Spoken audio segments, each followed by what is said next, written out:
Welcome to Aleemi knowledge centre. اور ذہن نشیں کر لیں۔ بسم اللہ الرحمن الرحیم۔ المبحث الثانی الفعل، دوسری بحث فعل کے بیان میں۔ الفعل هو کلمۃ تدل بنفسها على حدث مقترن وضعا بأحد الأزمنة الثلاثة الماضی والحال والمستقبل۔ اس تعریف کو غور سے سماعت کر کے سمجھیں۔ فرمایا فعل ایسا کلمہ ہے جو بذات خود ایسے کام کو بتائے جو کام ملا ہوا ہو، علی حدث ایسے کام کو بتائے، مقترن جو ملا ہوا ہو، وضع کے اعتبار سے بأحد الازمنۃ الثلاثہ تینوں زمانوں میں سے کسی ایک زمانے سے۔ یعنی فعل ایسا کلمہ ہے، کلمہ کے معنی مفرد کے ہیں اور موضوع کے ہیں، تو معنی ہوا کہ فعل جو ہوگا وہ موضوع ہوگا، محمل نہیں ہوگا، اور مفرد ہوگا، مرکب نہیں ہوگا۔ تو فعل ایسا کلمہ ہے تدل بنفسها جو بذات خود بتائے، علی حدث مقترن ایسے کام پر جو کام وضع کے اعتبار سے تینوں زمانے ماضی حال استقبال میں سے کسی ایک سے مقترن اور متصل ہو۔ اس تعریف میں کلمتن کے ذریعے محمل کو خارج کیا گیا اور مرکب کو خارج کیا گیا، اور تدل بنفسها جو بذات خود دلالت کرے، یہ اس کے ذریعے سے حرف کو خارج کیا گیا۔ یعنی حرف فعل کی تعریف میں داخل نہیں ہو سکتا، کیونکہ حرف معنی پر دلالت کرتا ہے، بذات خود دلالت نہیں کرتا۔ جب تک کہ دوسرے کو ملایا نہ جائے تب تک وہ اپنے معنی کو نہیں بتاتا، اس لیے وہ خارج ہو گیا۔ اور علی حدث ایسے حدث ایسے کام پر دلالت کرے جو وضع کے اعتبار سے تینوں زمانوں ماضی حال مستقبل میں سے کسی ایک سے متصل ہو، اس سے اسم کو خارج کیا گیا، کیونکہ وہ دلالت کرتا ہے معنی پر، مگر وہ معنی تینوں زمانے میں سے کسی زمانے سے متصل نہیں ہوتا، جبکہ فعل میں تینوں معنی تینوں زمانے میں سے کسی زمانے سے متصل ہوتا ہے، اس لیے اسم فعل کی تعریف سے خارج ہو گیا۔ اس کی مثال کذہبا، جیسے کہ ذہبا وہ گیا، یذہب وہ گیا نہیں، کذہبا جیسے کہ گیا، یذہب جاتا ہے یا جائے گا، اذہب جا۔ علامتہ للفعل علامات عدیدۃ، فعل کی متعدد علامتیں ہیں، تدل علیہ جو فعل ہونے پر دلالت کرتی ہیں، فعل ہونے کو بتاتی ہیں۔ اشہرھا ما یلی، ان میں سب سے مشہور درج ذیل ہیں۔ یعنی فعل کی علامتیں جو مشہور ہیں، ویسے تو بہت ہیں مگر جو مشہور ہیں وہ درج ذیل ہیں۔ نمبر 1 تا 4، دخول و قد والسین وسوف والجزم۔ قد، سین، سوف اور جزم کا داخل ہونا، یعنی جازم کی وجہ سے جو جزم ہو۔ اس کی مثال قد قام، قد یہ فعل کی علامت ہے، وقد یضحک، یہاں بھی قد فعل کی علامت ہے، وستذهب، وسوف نذهب، ولم یذهب۔ ان تمام مثالوں میں قد، سین، سوف اور لم یہ علامات فعل ہیں، اور جن پر داخل ہیں یعنی مدخول وہ فعل ہیں۔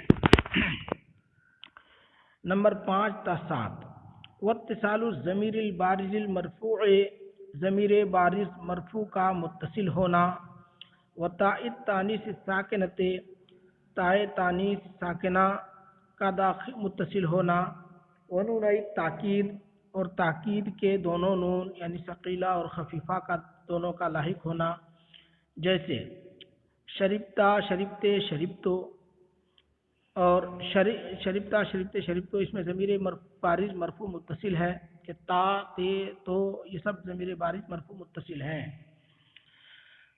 وشربت یہ اس میں تائے تانیث ساکنہ لاحق ہے. اور ولیکتبن نون ثقیلہ ہے. ولیکتبن ولیکتبن اور لا یکتبن ان دونوں میں نون خفیفہ لاحق ہے. تو اس طرح سے ضمیر بارز مرفوع تائے تانیث ساکنہ اور تاکید کے دونوں نون یہ افعال کی علامت ہیں. نمبر 8 والتصریف الی الماضی والمضارع ماضی اور مضارع کی گردان ہونا. کیونکہ اسم کی گردان نہیں ہوتی تو جس کلمے کی گردان ہو وہ فعل ہوگا.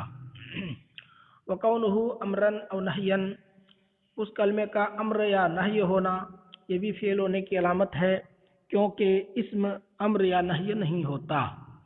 تو اس طرح سے فعل کی کل 9 علامتیں بیان کی گئیں، انہیں ذہن نشی کر لیں. المبحث الثالث الحرف تیسری بحث حرف کے بیان میں. الحرف ہوا کلمۃ تدل علی معنی فی غیرہا دلالۃ خالیۃ من الزمن. حرف ایسا کلمہ ہے تدل علی معنی جو ایسا معنی بتائے فی غیرہا جو معنی اس کے غیر میں ہو. یعنی حرف جس معنی کو بتاتا ہے وہ معنی کسی غیر میں پایا جاتا ہے، وہ معنی کسی اور چیز میں پایا جاتا ہے. اور حرف کا اس معنی کو بتانا اس طور پر ہوتا ہے کہ زمانے سے خالی ہوتا ہے، زمانے سے اتصال اور اقتران نہیں ہوتا. اس کو مثال سے واضح کرتے ہیں. جیسے مثلا من ہے اور الہ ہے.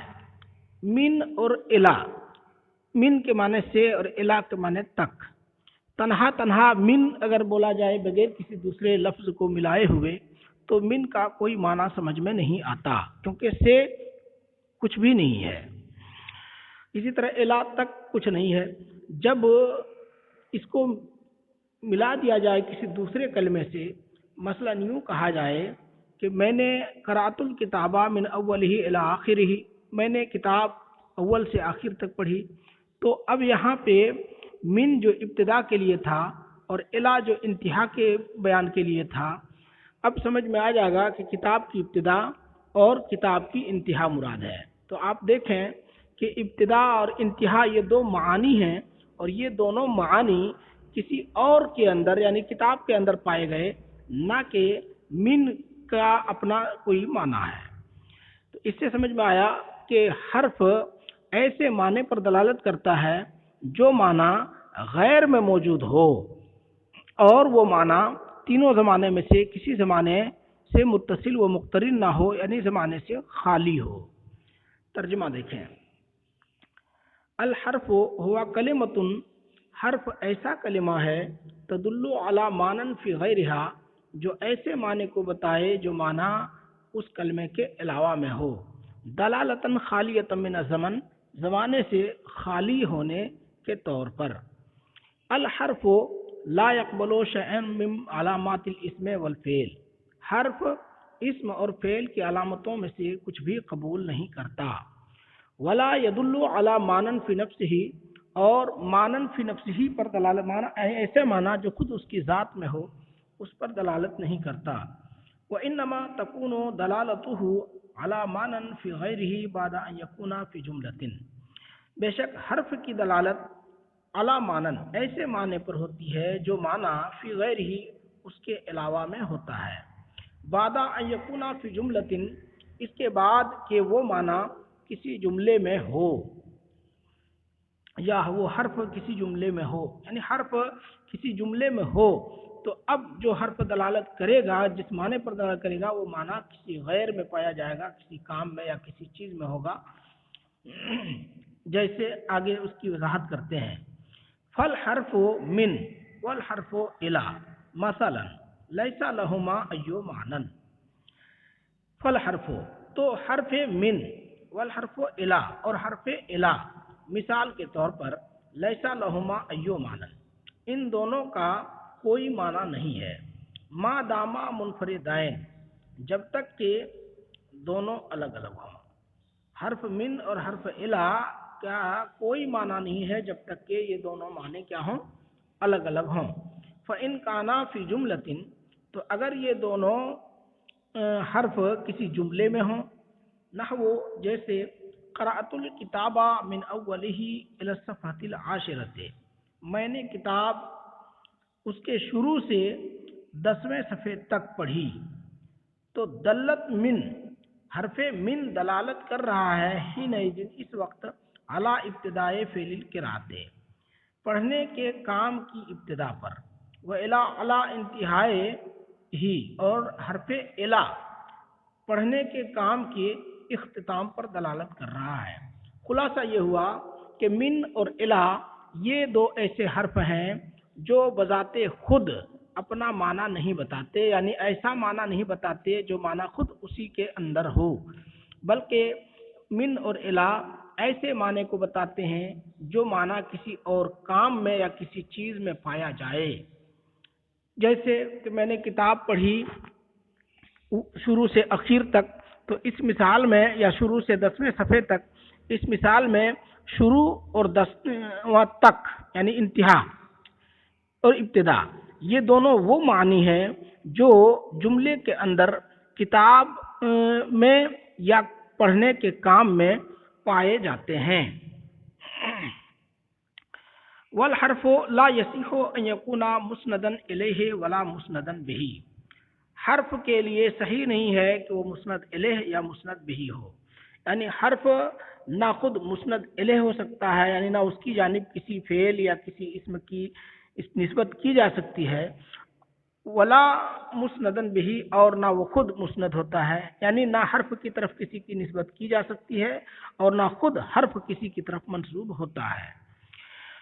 وَلَكِنَّ لَهُ فَوَائِدُ كَثِيرَةٌ، وَلَكِنَّ لَهُ فَوَائِدَ كَثِيرَةٌ، لیکن حرف کے بے شمار بہت سے فائدے ہیں، تعرفها فی مباحث الحروف انشاءاللہ تعالی، جنہیں آپ حروف کی بحثوں میں جانیں گے انشاءاللہ تعالی۔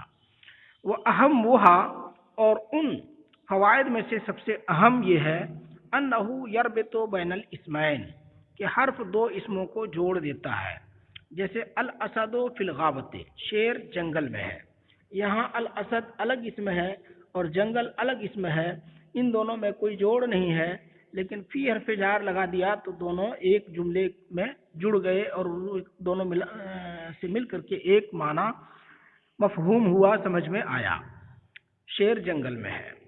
او بین الفعلین، یا دو فعلوں کو جوڑ دیتا ہے، جیسے اريد ان ازور المدینۃ المنورہ، میں مدینہ منورہ دیکھنے کا ارادہ رکھتا ہوں، یا میں مدینہ منورہ دیکھنا چاہتا ہوں۔ یہاں دیکھیے اريد ایک فعل ہے اور ازور زیارت کرنا یہ ایک فعل ہے، اريد اور ازور ان دونوں کے بیچ میں ایک حرف ان آیا جس نے دونوں فعلوں کو جوڑ دیا، تو دیکھنے کا ارادہ اس سے ثابت ہوا۔ او بینا اسمن و او بینا اسمن و فعل، یا دو ایک اسم اور ایک فعل کو جوڑ دیتا ہے، جیسے کتبتو بالقلم، میں نے قلم سے لکھا، اس میں کتبتو فعل اور قلم اسم ہے، ان دونوں کو بار فزار کے ذریعے جوڑ دیا گیا ہے۔ او بین الجملتین، یا دو جملوں کو جوڑ دیتا ہے، جیسے لئن شکرتم لازیدنکم، اگر تم شکریہ ادا کرو گے تو میں تمہیں اور زیادہ دوں گا۔ اس مثال میں شکرتم اور ازیدنکم دونوں فعل ہیں، ان حرف شرط نے دونوں جملہ ہیں، ان دونوں جملوں کو ان حرف شرط نے جوڑ دیا ہے۔ والحرف ثلاثۃ اقسام، حرف کی تین قسمیں ہیں۔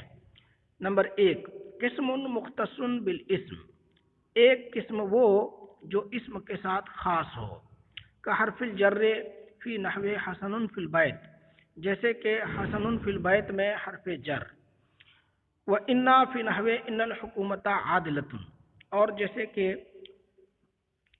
ان الحکومت عادلۃ میں حرف انا۔ ان دونوں مثالوں میں آپ دیکھیں کہ حسن فی البیت فی اور انا، یہ دو وہ حروف ہیں جو اسم کے ساتھ خاص ہیں، کیونکہ انا حرف مشبہ فعل ہے اور یہ صرف اسم ہی میں داخل ہوتا ہے، اور فی حرف جار ہے، یہ صرف اسم میں داخل ہوتا ہے، فعل میں داخل نہیں ہوتا۔ نمبر 2، قسم مختص بالفعل، حروف کی دوسری قسم وہ ہے جو صرف فعل کے ساتھ خاص ہو، جیسے لم، فی نحوے لم اقرأ صحیفۃ ھذا اليوم، میں نے آج کے دن کوئی صحیفہ نہیں پڑھا۔ اس مثال میں لم یہ حرف جازم ہے جو فعل مضارع کے ساتھ خاص ہے، اسی پر داخل ہوتا ہے، اسم میں داخل نہیں ہوتا۔ تیسری قسم وہ ہے جو خاص نہ ہو، نہ اسم کے ساتھ خاص ہو نہ فعل کے ساتھ، بلکہ اسم اور فعل دونوں میں داخل ہوتا ہو، جیسے اچھا اس کو بتایا قسم غیر مختص، تیسری قسم وہ ہے جو خاص نہ ہو کسی کے ساتھ، وهو الذي يدخل على الاسماء والافعال، اور یہ وہ قسم ہے جو اسماء اور افعال دونوں میں پر داخل ہوتے ہوں، کا حروف العطف، جیسے کہ حروف عطف ہیں، حرف الاستفہام اور استفہام کے دونوں حرف ہیں، جیسے اشتریت قلما وکراسۃ، اشتریت قلما وکراسۃ، یہاں واو حرف عطف ہے جو اسم میں داخل ہے قلما وکراسۃ کے بیچ۔ وجاء الشرطی وقبض علی اللص، پولیس آئی وقبض علی اللص، اور چور کو پکڑ لیا۔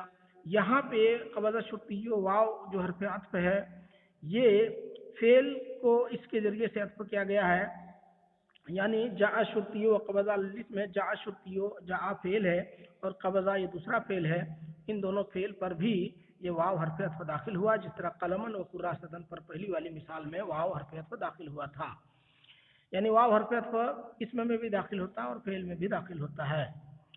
تیسری مثال ارجع حسن، کیا حسن لوٹا، یہاں دیکھیے حرف استفہام ہے جو رجع فعل پر داخل ہوا۔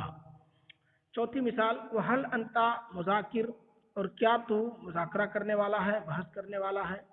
اس مثال میں ہل انت ضمیر پر داخل ہے، یا یہ کہیے انت ضمیر پر داخل ہے، تو حمزہ استفہام پہلی والی مثال میں رجع فعل پر اور دوسری والی مثال میں اسم پر داخل ہوا، تو حمزہ استفہام حمزہ استفہام فعل اور اسم دونوں میں داخل ہوتا ہے، کسی کے ساتھ خاص نہیں ہے۔ اب آپ حضرات ان تمام بحثوں کو غور سے پڑھ لیں اور سماعت بھی کر لیں اور اچھی طرح سے ذہن نشی کر لیں، بلکہ یاد کر لیں۔